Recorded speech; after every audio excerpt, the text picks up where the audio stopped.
샤우팅할 말씀은 17절 말씀입니다. 다윗이 이 슬픈 노래로 이렇게 돼 있죠. 자, 우리 힘차게 샤우팅합니다. 시작. 다윗이 이 슬픈 노래로 사울과 그 아들 요나단을 조상하고 다윗이 이 슬픈 노래로 사울과 그의 아들 요나단을 조상하고 다윗이 이 슬픈 노래로 사울과 그의 아들 요나단을 조상하고. 사무엘하 1장 17절 말씀. 아멘. 자, 우리 옆에 분 뒤에 분과 인사하겠습니다. 점점 강해지는 가정이 됩시다. 그렇게 인사하겠습니다. 네. 자, 오늘 첫 번째 날 우리 제목을 한번 맞춰보시죠. 땡땡의 종이 되지 말라. 땡땡의 종이 되지 말라. 오늘 첫 번째 제목이에요. 네? 네, 여러분 혹시 늘 마귀가 늘 여러분을 괴롭히죠. 네. 자, 첫 번째는 뭐냐면 감정의 종이 되지 말라입니다. 자, 첫 번째 다 따라해봅니다. 감정의 종이 되지 말라. 네. 맨날 그 마귀하고 싸우시느라고 수고가 많으시는데, 예, 하여튼 감정의 종이 되지 말라입니다. 여러분, 감정은요 하나님이 주신 거예요. 하나님 우리에게 주셨어요. 감정이 없을 수 없어요. 우리는 다 감정의 동물이니까. 예수님도 감정을 드러내셨어요. 그렇죠? 어쨌든 슬프기도 하시고 우시기도 하고 뭐 격분하시기도 하시고 그랬단 말이죠. 그리고 우리 에스라서도 보니까 에스라가 이스라엘 백성들을 보면서 너무 애통하니까 옷을 찢었잖아요. 겉옷도 찢고 속옷도 찢고 머리털도 뽑고, 예, 그리고 수염도 뽑고 하는 그런 감정의 표현들이 성경에 나와 있죠. 그러니까 감정은 하나님이 주신 겁니다. 근데 그것을 어떻게 다스리냐, 이게 중요한 거죠. 오늘 점점 강해지는 가정에 대해서 이야기할 때 저는 오늘 주신 말씀 속에서 감정에 대한 이야기를 좀 해보려고 합니다. 자, 오늘 말씀을 이해하기 위해서 다윗의 상황을 조금 설명을 해드려야 되는데, 이스라엘이 블레셋과의 전쟁에서 패하고 사울과 세 아들이 죽은 상황이에요. 그리고 또 하나가 뭐냐면 다윗은 아말렉과의 전쟁에서 승리를 한 후에 시글락이라는 동네에 돌아와서 이틀 동안 쉬고 있는 상황이에요. 그러니까 두 가지 사건, 두 가지 전쟁이 있었어요. 첫 번째는 이스라엘과 블레셋의 전쟁, 그 다음에 다윗과 아말렉의 전쟁. 이 두 가지 전쟁 속에서 있었던 일이에요. 그때 한 아말렉 사람이 3일 길을 달려와서 다윗에게 와가지고 이 사람도 옷을 찢어요. 그리고 머리에 흙을 묻힌 채 소식을 전해주는데 이스라엘과 블레셋과의 전쟁에서 사울과 세 아들이 죽었다는 거예요. 그 소식을 전해주는 거예요. 그 다윗이 자세한 상황을 묻자 그 사람이 이렇게 말합니다. 사울이 중상을 입은 상태에서 자신에게 죽여달라고 요청해요. 그런데 자기가 직접 죽였대요. 이거 여러분 거짓말이죠. 반은 사실이고 반은 거짓말이에요. 전쟁에서 지금 부상을 입은 건 맞지만 이 사람이 죽인 게 아니란 말이죠.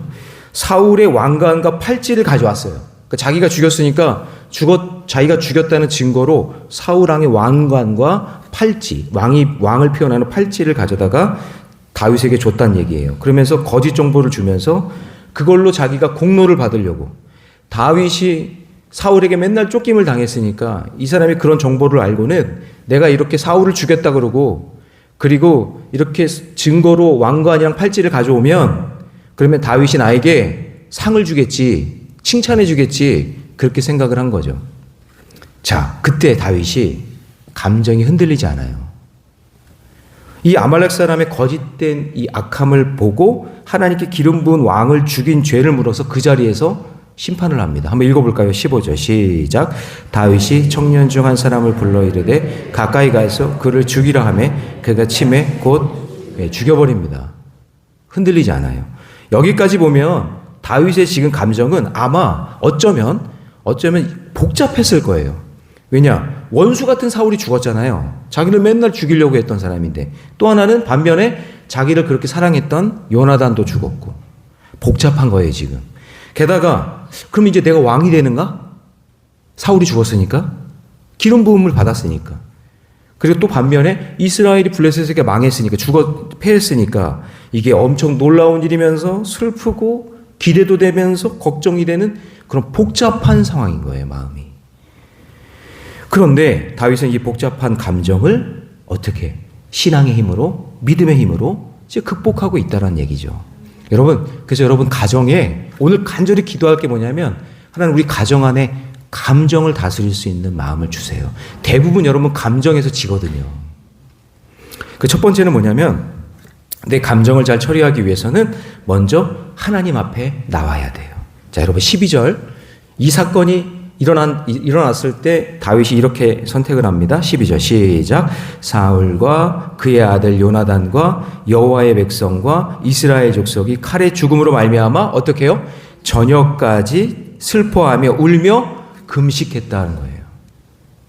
이게 지금 다윗이 이 사건을 대하는 태도예요. 저녁까지 슬퍼하며 울며 금식하니라. 그러니까 다윗은 사울과 요나단의 죽음과 그리고 여호와의 백성과 이스라엘의 족속의 죽음을 듣고 하나님께 나아가 저녁까지 슬피 울면서 자기의 마음을 다스린 거죠. 하나님 어떻게 하면 좋겠습니까? 그 다음에 선택한 게 15절이에요. 그 다음에 죽였다, 그런 얘기예요. 그래서 여러분 경솔하게 사람들 앞에서 자기 감정 드러내지 않아요. 그러니까 여러분 경솔한 사람들 있잖아요. 자기 감정 막 드러내는 사람 조심하세요. 예, 큰일이 일어납니다. 그러니까 저는 우리 교회 성도들이 그러지 않았으면 좋겠어요. 감정 막 드러내요. 여러분 어떤 사람은요 감정의 반응 속도가 너무 빠르고 가벼워서 뭐 상의도 안 해요. 얘기도 안 하고 그냥 자기가 다 결정해 버려요. 그리고 자기가 막 그냥 얘기해 버려요. 그게 얼굴에 다 나타나요. 말로 다 쏟아내요. 그러니까 어떤 사람은 주체할 수가 없어서 다른 사람에게 막 쏟아내는 거죠. 감정을. 이렇게 자기 감정을 사람들 앞에서 다 표현하고 쏟아내면 나중에 여러분 이게 수습이 안 돼요. 그런데 다윗은 먼저 하나님 앞에서 저녁까지 슬퍼하며 울며 금식했다. 그래서 여러분의 감정이 격해졌을 때 먼저 사람에게 쏟아내면 안 되고 반드시 하나님께 먼저 쏟아내세요. 예? 하나님께 나와서 기도하세요. 우리 교회는 그 감정이 격하신 분들이 없나 봐요. 주중에 와가지고 기도하는 분들이 없어요. 새벽에 말고는 없어요. 그냥 너무나 평안하신가 봐. 감정이 너무나 행복하신가 봐. 아멘 안 하는 거 보면 아닌 것 같기도 하긴 한데 하여튼 그러니까 여러분 그럴 때 교회 와서 저녁 늦게 금식하면서 기도하며 쏟아내는 거예요. 그러면 하나님께서 내 마음의 감정을 다스려 줄 줄로 믿습니다. 그래서 여러분 우리 아까 불렀던 찬송 중에 370장 가사가 주 안에 있는 나에게 딴 근심 있으랴. 2절에 보니까 뭐예요? 그 두려움이 변하여 어떻게 됐어요? 내 기도 되었고 그 다음에 전날에 한숨이 변하여 뭐가 됐대요? 내 노래가 됐대요. 내 노래가. 그러니까 하나님 앞에 나와 쏟아낼 때 그때 하나님께서 그게 기도가 되게 만드시고 노래가 되게 만들어 주실 줄 믿습니다. 그래서 하나님께 기도하면 내 감정을 하나님이 다스려 주시는 거예요. 그래서 순전한 감정, 흥분된 어떤 순진한 감정, 막 흥분되는 거 있잖아요. 그 다음에 슬픈 감정, 이런 감정으로 사람을 만나고 일 처리하면 심각한 문제가 될 수가 있어요. 그 자기의 아주 약점이 다 드러나는 거예요, 그게. 그러므로 먼저 하나님 앞에 기도하면서 내 감정의 옷장을 정리하셔야 돼요. 감정의 뭐요? 옷장. 그래서 양말은 여기에 이렇게 딱 정리하고, 속옷은 여기 이렇게 정리하고, 겨울옷은 이렇게, 여름옷은 이렇게, 빨래할 것은 이렇게, 버릴 것은 빨리 버리고. 그 저희 집도 보니까 저희 아이들 중에 몇 명은 야 이게 옷장인지 이게 무슨 재활용 수거함인지 모르겠어요. 지금 그 아이의 감정이에요. 그게 그 아이의 감정이에요. 그 사춘기 복잡하죠. 아주 복잡한 거. 이거 입을까 저거 입을까. 아니 다 엄마가 다 청소를 해줬는데 정말 1시간도 안 돼서 딱 들어가 보면 완전히 그냥 난장판이 되어 있는 거죠. 그 마음 상태인 거예요. 지금 그게. 예수님도 여러분 십자가 사명 감당하는 데 있어서 그 복잡한 감정을 어떻게 정리하시죠? 겟세마네 동산에서 올리브 기름을 짜듯이 기도하면서 감정의 찌꺼기를 어떻게 해요? 정리하는 거예요. 자, 그래서 여러분 적용 질문이에요. 감정이 격해질 때 사람에게 먼저 쏟아내기보다 먼저 하나님 앞에 가지고 나와 기도하는 저와 여러분 되시기를 주님의 이름으로 축복합니다. 자, 두 번째요. 내 감정을 잘 처리하기 위해서는요. 언어의 온도를 조절해야 돼요. 자, 여러분, 다윗이 이 강점이 많은 사람이잖아요. 다윗이 강점이 정말 많은 사람인데 그 중에 하나가 언어 선택을 통해 감정의 처리를 정말 잘해요. 다윗이. 저는 진짜 개인적으로 다윗이 이런 부분을 배우고 싶어요. 어떻게 이런 표현을 하지? 어떻게 이렇게 노래를 하지? 그러니까 여러분, 다윗은 사울과 이 요나단의 죽음 앞에서 감정적으로 무너지거나 분노하지 않고 믿음으로 슬픔을 처리하는데, 그 방법이 노래를 만들어서 마음이 드러나요. 자, 여기 17절 다 같이 시작. 다윗이 이 슬픈 노래로 사울과 그 아들을 요나단을 조상하고, 여기 조상한다는 얘기가 애도했다는 뜻이에요. 근데 그 노래 제목이 18절에 나오는데, 그 18절 노래가 제목이, 자, 18절 있습니다. 시작. 명령하여 그것을 유다 족속에게 가르치라 하였으니 곧 활노래, 활의 노래라고 하는데, 활노래로 만들었어요. 활노래로 만든 이유가 뭔지 아세요? 여러분, 다윗을 도망가게 할 때 이 요나단이 아버지 사울의 마음을 살펴보잖아요. 그래서 사울의 마음이 너를 용서해 줄 것 같으면 활을 탁 써가지고 네 앞에 떨어지게 만들고, 그 다음에 네가 사울이 너를 죽일 것 같으면, 아버지가 너를 죽일 것 같으면 내가 활을 너보다 멀리 쏠 테니까 그러면 그거를 보고 도망가라. 자기를 살려주려고 활을 썼단 말이에요. 그게 너무나 감동이고 감사한 거예요. 그래서 활의 노래라고 지금 표현하는 거예요. 지금 다윗의, 어떻게 보면 다윗은 요나단의 죽음에 대해서 지금 이렇게 노래로 표현하는 거죠. 애도를 표현하는 거예요. 그러니까 저는 우리 이제 장례식에, 우리 교회는 뭐 안 하고 있긴 하지만, 제가 예전에 어떤 장례식에 탁 참여했는데 성가대가 오셔서 가운을 입고 성가대 조가를 불러주더라고요. 그 장례식장 안에 성가대의 그 조가가 다 울려 퍼지는데 사람들이 막 전부 다 은혜 받고, 거기서 뭐 여러 가지 종교, 뭐 여러 가지 뭐 사람들이 다 장례를 치를 거 아니겠어요? 근데 막 압도하는 영적인 분위기가 쫙 있더라고요. 전 너무나 그때 충격을 받았어요. 그러니까 여러분 보세요. 세상 사람들은 죽으면 죽음의 길을 가는 거잖아요. 그렇지만 예수 믿는 사람들은 하늘 가는 밝은 길이, 세상 사람들은 죽음의 길이지만 예수 믿는 사람들은 하늘 가는 밝은 길이란 말이에요. 할렐루야. 이게 완전히 다른 거예요. 언어의 온도가 다른 거예요. 죽음의 길, 예수 믿는 사람들은 하늘 가는 밝은 길. 그러니까 압도하는 거예요. 그게 영적으로. 그럼 성가대 한번 생각해 보세요. 장례가 나면 정말 테너 소프라노 뭐 이렇게 해가지고 다 그냥 조가를 다 이렇게 불러주는 거예요. 온도가 달라져요. 장례식장 온도가 달라져요. 다윗은 정말 이 절망의 상황에서 노래를 지어서 사울과 요나단을 슬퍼하면서 애도하는 그 마음을 드러내는 거예요. 다윗이 슬픈 감정을 숨기거나 외면하지 않고, 믿음의 사람은 괜찮은 척하는 사람이 아니라 하나님 앞에서 자신의 슬픔을 신앙의 언어로 표현할 줄 아는 사람이에요. 여러분, 이거 세상도 그래요. 40을 부록이라 그러죠. 세상 일에 미혹되지 않는다. 그렇게 온도를 바꿔서 표현하는 거잖아요. 근데 무슨 40에 세상의 미혹을 안 당해요. 40대가 미혹 제일 많이 당하잖아요. 그렇지만 부록이라고 표현하는 거죠. 50대는요. 지천명이라고 하잖아요. 제가 50대인데 지천명 뜻이 뭐예요? 하늘의 뜻을 아는 나이래요. 알긴 뭘 알아요. 아무것도 몰라요. 그렇지만 언어 온도로 그렇게 표현하는 거예요. 지천명이라고. 60대는요. 이순. 예, 60대 이순. 이순이 무슨 뜻이에요? 귀가 순해졌어요? 귀가 순해졌어요? 아이고, 순해지기는 그냥 이상한 얘기나 듣고 상처받고 울고 귀가 더 예민해지지.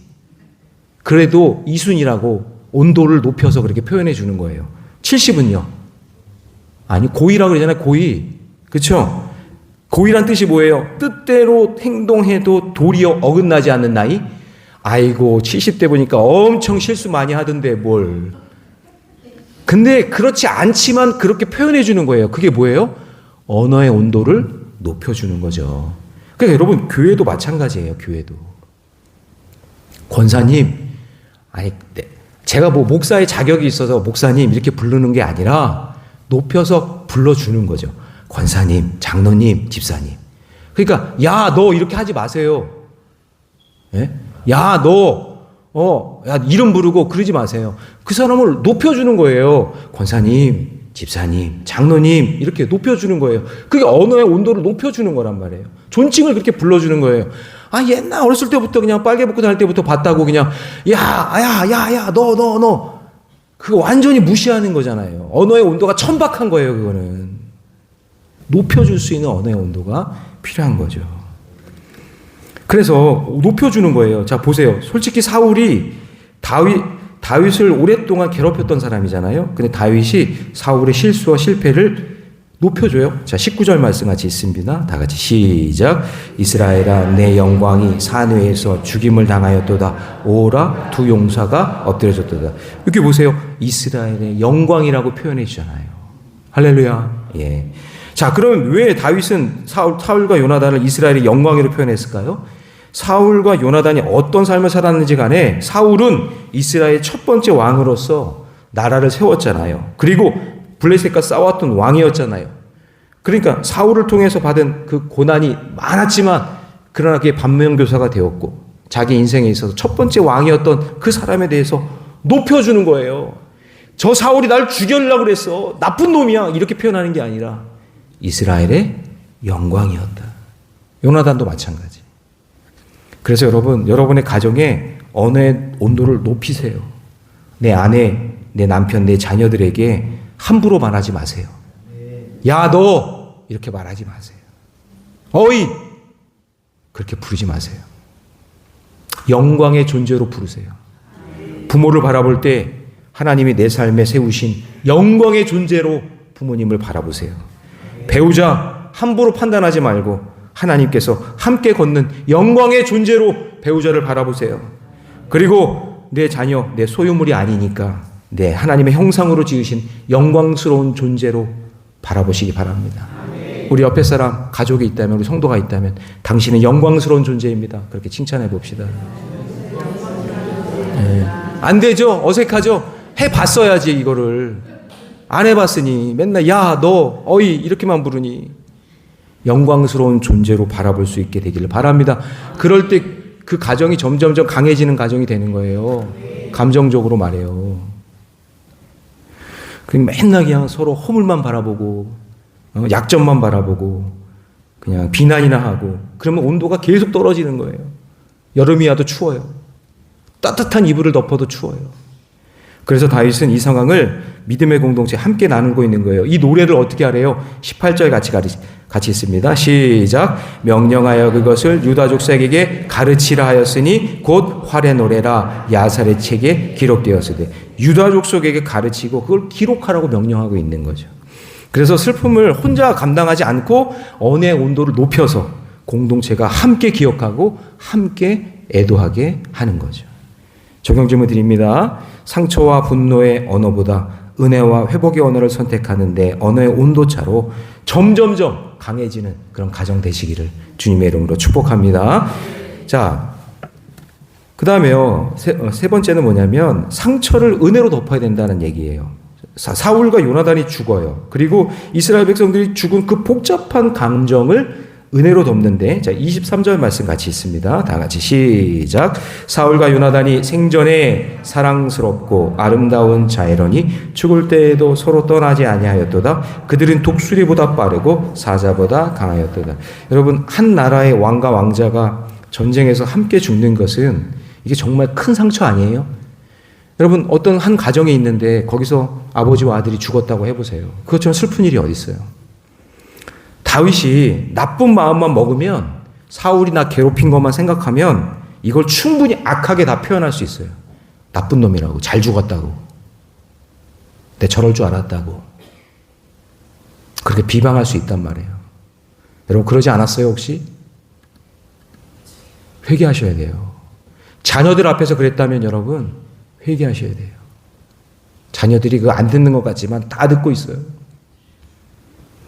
다윗이 나쁜 맘만 먹으면 이거 이렇게 안 써요. 아주 쌤통이다. 잘 죽었다. 그렇게 쓸 수도 있단 말이에요. 그렇게 써도 돼요. 왜냐하면 다윗은 그렇게 당했기 때문에.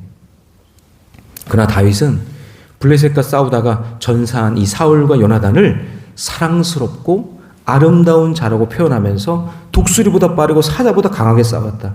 전쟁에서 최선을 다해 싸운 사람으로 은혜로 덮는 거예요. 이게 필요해요. 교회는, 가정은 은혜로 덮어주는 거예요. 허물 없는 사람이 어디 있어요? 여러분 가족 가운데 내 남편, 내 아내, 내 부모, 내 자녀 허물 없는 사람이 어디 있어요? 근데 그거를 은혜로 덮는 거예요. 덮는. 다윗은 복잡한 감정 가운데서도 품격과 그 믿음을 잃지 않는 태도로 진짜 나를 괴롭힌 사람이었지만, 나를 죽이려고 했지만 그 사람을 은혜로 덮는 거예요. 여러분, 직장에서, 여기 직장 다니는 분 계시지만 직장에서 사표를 내고 싶은 이유가 월급을 적게 줘서가 아니잖아요. 여러분, 조사를 해봤더니 사표를 내고 싶은 그 순간이 언제냐면 관계 속에서 오는 상처 때문에 사표를 내고 싶은 거예요. 여러분, 가정 안에서도 아이가 집을 나가고 싶은 이유가 뭐냐면 그 집이 가난해서가 아니에요. 먹을 게 없어서가 아니에요. 집이 좁아서가 아니에요. 저희 집은 좀 좁긴 하지만 근데 좁아서가 아니라 가정 안에서 관계 속에서 상처를 받기 때문에 집을 나가고 싶은 거예요. 계속 상처를 받으면 관계가 지옥이 되니까 그 지옥에서 뛰쳐나가고 싶은 거예요. 그러므로 여러분, 점점 강해지는 가정은 상처를 은혜로 덮어주는 가정이에요. 그리고 다윗은 그 공동체가 상처받지 않도록 은혜를 덮어주도록 공동체도 덮어버려요. 자, 우리 24절 같이 있습니다. 다 같이 시작. 이스라엘 딸들아, 사울을 슬퍼하여 울지어다. 그가 붉은 옷으로 너희에게 화려하게 입혔고 금고리개로 너희에게 옷을 채웠다. 너희들이 이게 함께 슬퍼해주고 함께 애도해줘야 되지 않겠느냐 하면서 공동체도 은혜로 덮어줘요. 게다가 이 다윗은요, 특별히 요나단에 대해서 뭐라고 표현하냐면 자기 형도 아닌데, 자, 26절 같이 있습니다. 시작. 내 형 요나단이여, 내가 그대를 애통함은 그대는 내게 심히 아름다움이라 그대가 나를 사랑함에 기여하여 여인의 사랑보다 더하였다. 그러니까 다윗은 요나단을 내 형이라고 불러요. 정말 이런 표현이 있나? 오늘 말씀 준비하면서 저는 내 형이다. 형, 민수 형. 저보다 한 살 많아요. 민수 형. 이거 장로 목사가 아니라, 그러니까 왕과 왕자가 아니라 형. 전 솔직히 형이 있었으면 좋겠어요. 진짜. 지금 어머니 이렇게 아프시고 그러니까 동생은 미국에 있잖아요. 그러니까 누가 형이 있었으면 좋겠어요. 형.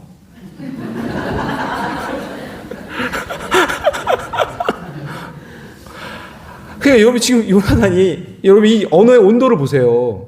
지금 은혜로 덮잖아요. 지금 원수의 아들이 아니야. 원수의 아들이 아니라 형. 옆에 사람 해봅시다. 형, 누나, 언니.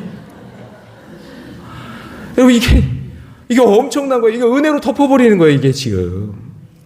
그러니까 여러분, 이게 사랑과 우정이 이게 다 드러나잖아요. 그러니까 여러분, 자기 감정을 막 쏟아내면서 남에게 상처 주는 말을 쏟아내면 가정, 교회, 공동체 망치는 거예요. 망치는 겁니다, 진짜. 예, 망치는 거예요. 다 연약하잖아요. 목사라고 강해요? 장로라고 강해요? 다 연약하잖아요. 돕고 살아야 되고 협력해야 되잖아요. 근데 상처 주는 말, 그냥 부정적인 말 막 쏟아내면, 그러면 가정과 교회, 이 나라, 공동체 다 망하게 되는 거예요. 그래서 폭주하는 감정 앞에 인격, 능력, 권세, 권력, 이딴 거 여러분, 하나님의 은혜가 없으면 다 무너져요. 그냥 다 무너져요. 자, 적용 질문 드립니다. 가까운 사람의 상처만 바라보기보다 하나님께서 내게 베푸신 은혜를 덮어주며 살아가기를 축원합니다. 자, 이제 말씀을 정리합니다. 점점 강해지는 가정이 되려면, 자, 감정의 종이 되어서 자기 감정을 사람에게 막 쏟아내지 않습니다. 부탁드립니다. 쏟아내지 마세요. 미련한 사람이에요. 진짜 미련한 사람. 하나님 앞에 먼저 검증 받으세요. 하나님, 내 감정 이런데, 하나님, 제 감정 이렇습니다. 좀 용서해 주세요. 어떻게 하면 좋겠습니까? 먼저 검증 받고 교회 와서 좀 부르짖고 좀 기도하고 난 다음에 그 다음에 말하세요. 그리고 상한 감정, 흥분된 감정 하나님 앞에 다 나오면 하나님이 다 다스려 주시고 정말 내 언어를, 온도를 높여주셔서 정말 지혜로운 말을 해 주실 줄 믿습니다. 그리고 상처 하나님의 은혜로 다 덮어주실 것을 믿습니다. 여러분, 부탁드려요. 자기 감정 다 드러내서, 가정에서 말이죠, 다 쏟아내서 마귀가 내 감정을 갖고 놀게 만들면 안 돼요. 여러분, 그렇게 되면 뭐예요? 마귀의 장난감 되는 거예요. 내가 마귀의 장난감, 막 장난감 갖고 노는 것처럼 마귀의 놀이터 되는 거예요. 가정이. 내 감정 다 드러내면. 그 진짜 어리석은 사람이에요. 여러분, 우리 가정에 왜 말씀과 기도가 필요하냐면 말씀과 기도가 우리 흔들리는 우리의 감정을 하나님 붙들어 주시기 때문에 그런 거예요. 오늘 이 시간에 함께 기도하면서 나아갈 때, 찬양하며 나아갈 때 하나님 내 감정을 다스려 주시고 내 감정을 만져 주셔서 더 이상 감정에 휘둘리는 가정이 되지 않게 해주시고 감정부터 딱 붙잡고 하나님께 맡기며 점점점 강해지는 가정 될 수 있도록 하나님 축복해 주시옵소서. 상처를 은혜로 덮어 주옵소서. 그렇게 기도하며 나아가길 바랍니다.